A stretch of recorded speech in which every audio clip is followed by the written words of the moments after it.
Hello बच्चों, चलिए प्रश्न को पढ़ते हैं और समझते हैं।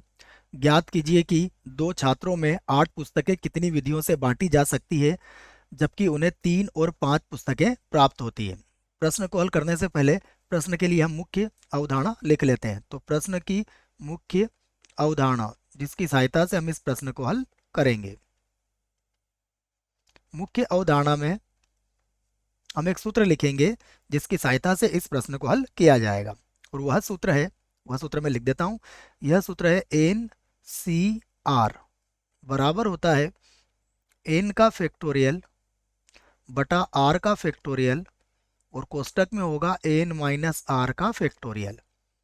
जहां फैक्टोरियल n जो है यह प्रथम n प्राकृत संख्याओं का क्रमागत गुणनफल है, अर्थात 1 गुणा 2।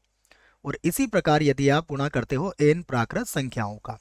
और NCR का मतलब होता है n विभिन्न वस्तुओं में से r विभिन्न वस्तुओं को लेकर बनने वाले संचयों की संख्या होती है बच्चों। अब देखिए यहाँ पर हमें सबसे पहले कितनी पुस्तकें दी गई है, पहले हम उनसे लिख लेते हैं। तो पुस्तकों की संख्या जो है वो हमारे पास 8 है। तो संख्या पुस्तकों की संख्या पुस्तकों की संख्या हमारे पास 8 है। और उसके बाद हमें इसको 3 और 5 पुस्तकों के उसमें बांटनी है। तो हम ये कह सकते हैं कि यहाँ पर देखो, सबसे पहले 8 में से मैं इस बात को लिख भी देता हूँ। यदि हमें 8 में से 3 पुस्तक या पुस्तकें चुनने के तरीके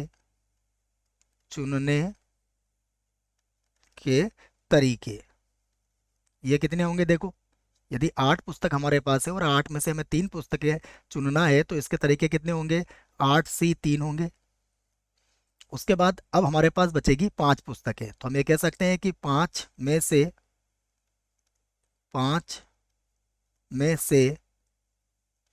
5 पुस्तकें,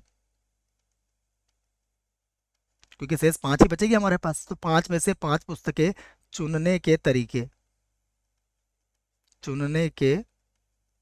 तरीके ये कितने हो जाएंगे हमारे पास?